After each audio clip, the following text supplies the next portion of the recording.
Hi, welcome to the Recovery Daily Podcast. I'm your host, Rachel Abbasi.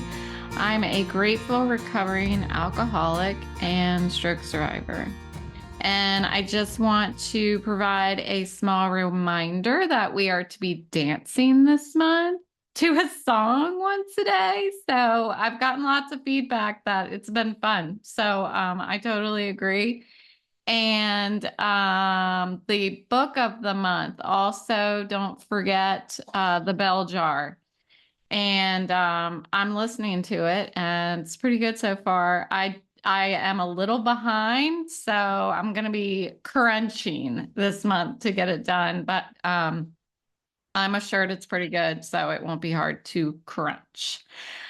Today, I'm going to talk about spiritual awakenings, and it's something that I really didn't understand in the beginning of my sobriety, what it even meant. It seemed a little like it was kind of, I don't know, like, I don't want any part of that.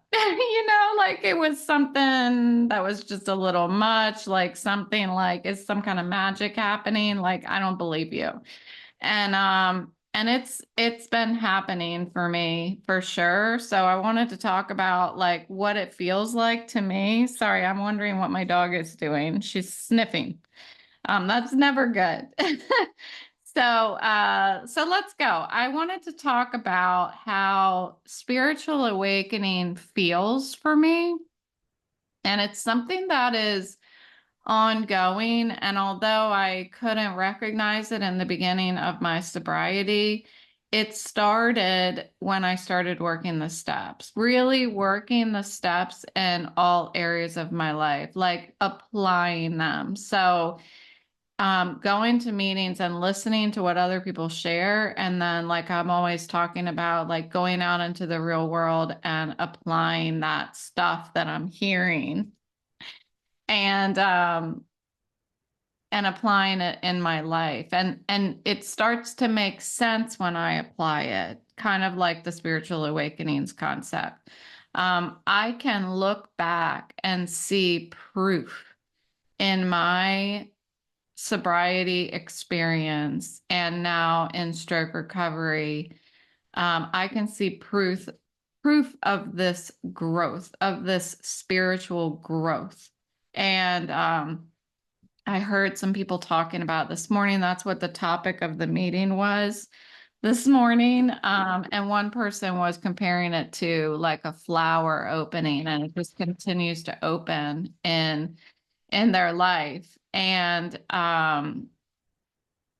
I feel that the more adversity that I face in my life, the more awake I feel. Like the more it awakens me, the more I have to really dig my heels in and apply the principles of my program. So what I was thinking, like, how would I compare it? And what I was thinking this morning is that spiritual awakening has felt like there has been pieces of plastic, like cloaks, one over the other that have been covering my vision of the world around me and myself. And each year, every thing that I'm faced with that I need to apply the steps of the program, another layer of that plastic. And I say plastic because it's like that clear plastic that's like a film that you can see that there's something there, but you can't truly see what's on the other side. That's what it reminds me of, is like each thing that I go through and I apply the steps of my program,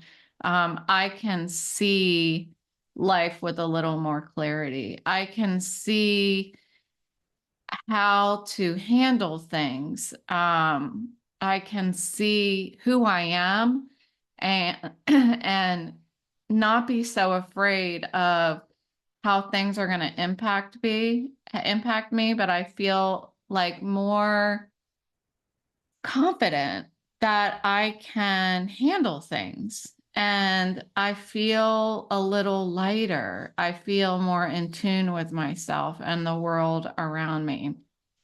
And it hasn't happened all at once, and I have a feeling it's going to be happening for the rest of my life. Like, I'll probably years from now look back to this moment and be like, I really had no idea what I was talking about, because I imagine there's so many more layers of that plastic cloak that are going to be removed over time as I get older.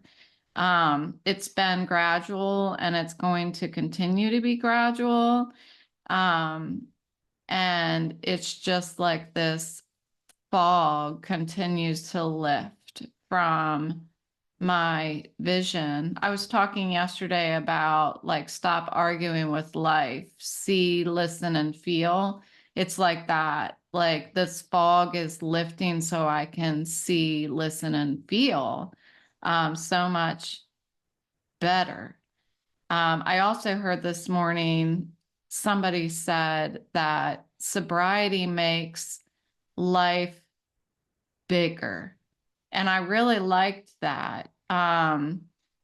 It's it's not just I can see things clearer, but I can see more things. I can see more things happening around me. I liken it to like when I was first getting sober and I was driving into work, I remember actually starting to see wildlife when I was driving into work, like on Route 9. I could see a groundhog, just sitting on the side of the road, like perking up, just watching the cars go by. And I'm like, please don't run in the road. Or I can see like, I'll never forget being able to notice this little kid that was playing in his yard. And I would have never noticed that before when I was drinking, because I was so miserable in my own sadness and anxiety that I was just, it felt like every morning, this is no exaggeration, every morning it felt like I was emotionally dying every day. Like somebody was killing me emotionally every day. It was terrible. And because of that, I think as an effect of that, I was physically dying as well. I mean, I really was like, my body was very sick. Um, and during that time, that's just vision. Listening, I couldn't really listen or hear anything because my self-talk was just drowning everything out around me. I couldn't see things, I couldn't listen clearly. And as far as feelings go, that emotion, I was feeling like I was being emotionally killed every day. It was so painful. I was in so much emotional pain. Um, I just, I would never, ever, ever want to go back there. It was terrible. Um, so being able to feel today, um, sadness is like today is actually sadness. Before, when I was drinking, sadness was felt like I was dying. It felt like I was just getting rooted out, like my heart was just getting rooted out of my body. It was just absolutely terrible. If I could find the right words to just explain how miserable, I find myself wanting to do that, to try to explain what that felt like. And what's interesting is when I entered into the rooms of Alcoholics Anonymous, I heard other people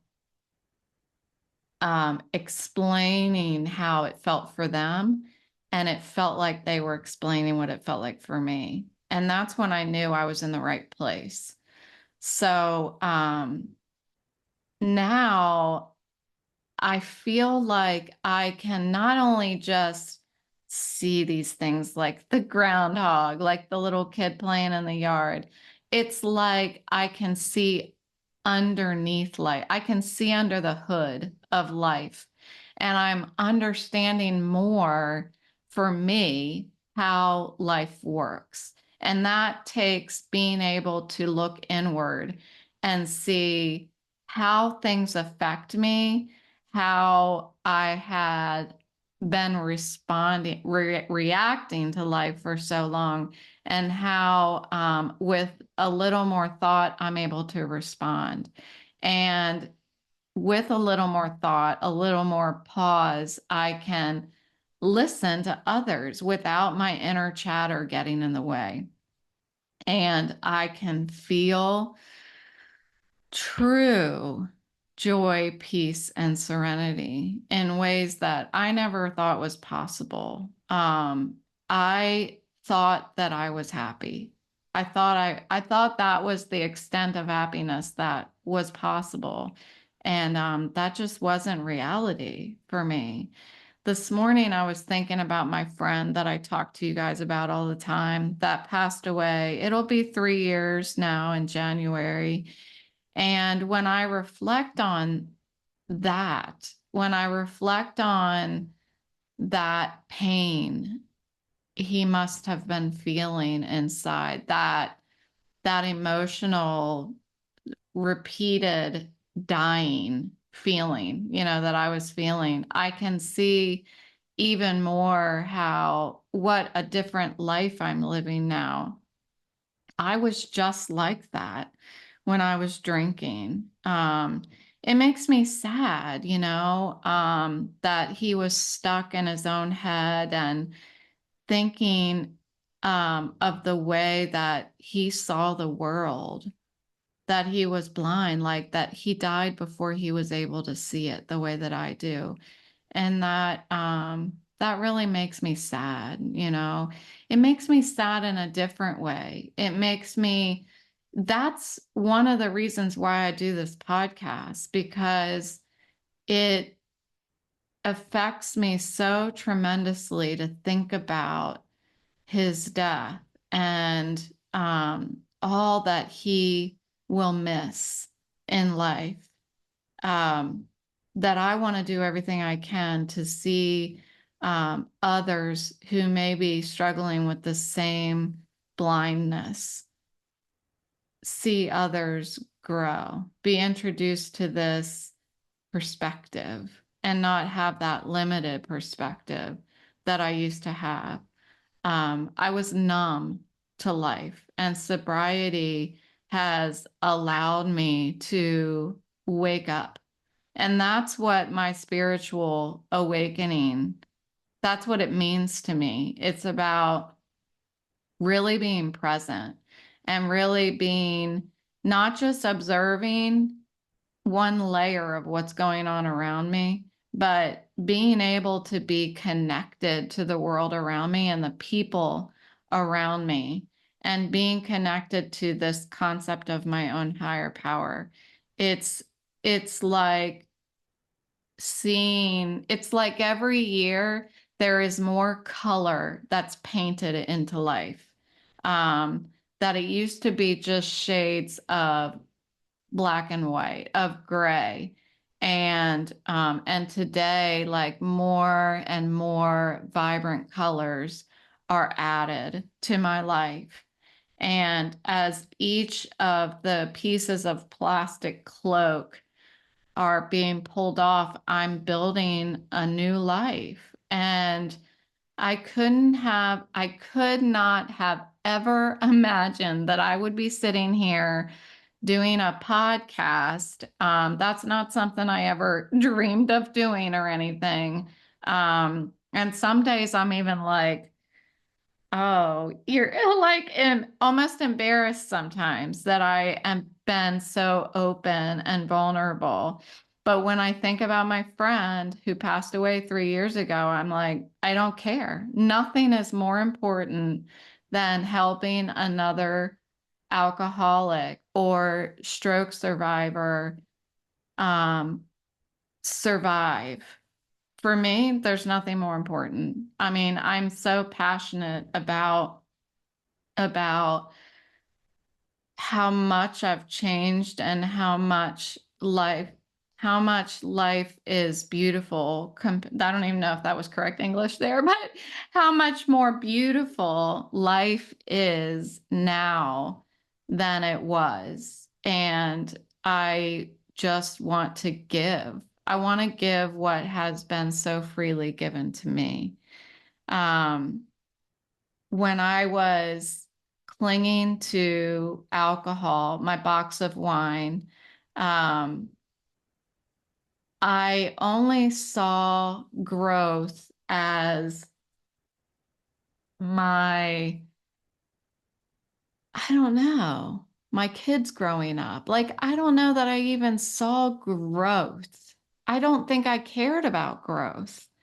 And then when I got sober in my career, I saw growth as what am I capable of here? It was like all of a sudden I thought, oh my God, I'm capable of so much. And when I was drinking, it was like, I don't care what I'm capable of, like how far I can reach. It's like, when can I get to my next drink? And like going to work, the capabilities, the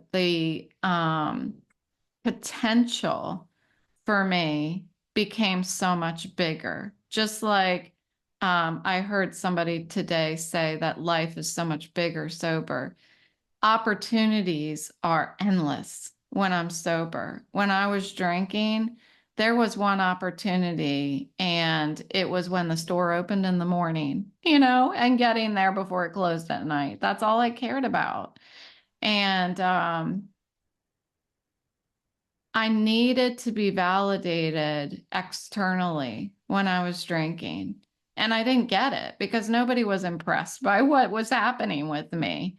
The more I drank, the more unfortunate looks I got, my way. And today I find my own validation, really. I'm rewarded by my own growth, and I'm rewarded when I share it with other people.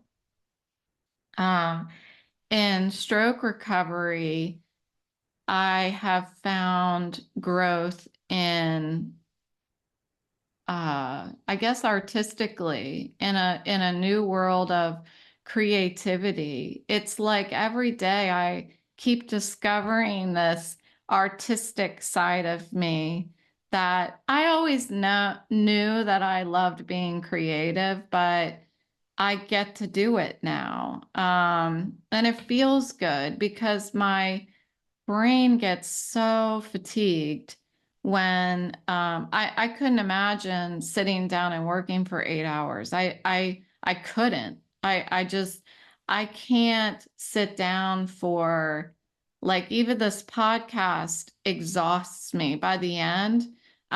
Being in like deep thought about what I'm trying to say, and I even have a guide in front of me so that I stay focused because I'm not able to do it on my own. I have to have some kind of guide that tells me like what I was gonna say. How do all these ideas like link together? Because I write them all down in the morning, and then by the time I start talking, I just can't remember one thought from the next. I don't have that capability anymore. And I don't like to get too hung up on it because it makes me sad. But I'm able to be creative. If I can get through linking all these thoughts together, then I can use that information to help me write the book that I'm writing, which is gonna take a really long time, and that's okay. I'm assuring myself that that's okay. It's something that I want to do, not something that I have to do. And then all of these crafts and stuff. I was just working on a quilt this morning, and that feels good. And as I continue to peel back the layers of what I'm capable of and being able to see life from this is a whole new perspective now, not being able to have a full-time career. This is a new exploration that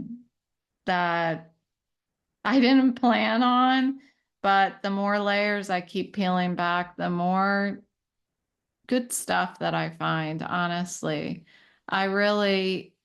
It's taken a lot of work to be able to do this, to be able to face the stuff, the pain, the adversity, the hard stuff. It's been hard to do that. It's been hard to face the hard stuff, but good stuff seems to be coming out on the other side slowly, very slowly. And the more it's like I mentioned, the more adversity that I face, it feels like it's just another chance to awaken even more. Whether it's alcohol, my stroke, or dealing with everyday struggles in life, the more that I face, the more that I find answers within myself of how to respond. And I think I get excited about being able to handle these things and then being able to share them with my kids or going to these support meetings and AA and that kind of stuff. The more I work the steps in my life, the more that I grow in all areas of my life. And I continue to see opportunities everywhere. And this didn't happen right when I got sober. And it didn't happen right when I left my job. It's like I have to feel lost. I have to work hard to get out of difficult times to see even better things in my life that I wouldn't have seen, like it helps me see the world differently. And that's for me what a spiritual awakening is. It's life becoming bigger, fuller, and colored, more colorful, more meaningful than I ever knew. I almost feel stupid that I didn't know that life could be this way. And the more that I can share that and tell people that life doesn't have to be the way that it was, that there is always a solution, but it takes consistent work every single day, every single day. So that's what I've got for you today. And thank you so much for listening to the Recovery Daily podcast. I'll talk to you tomorrow.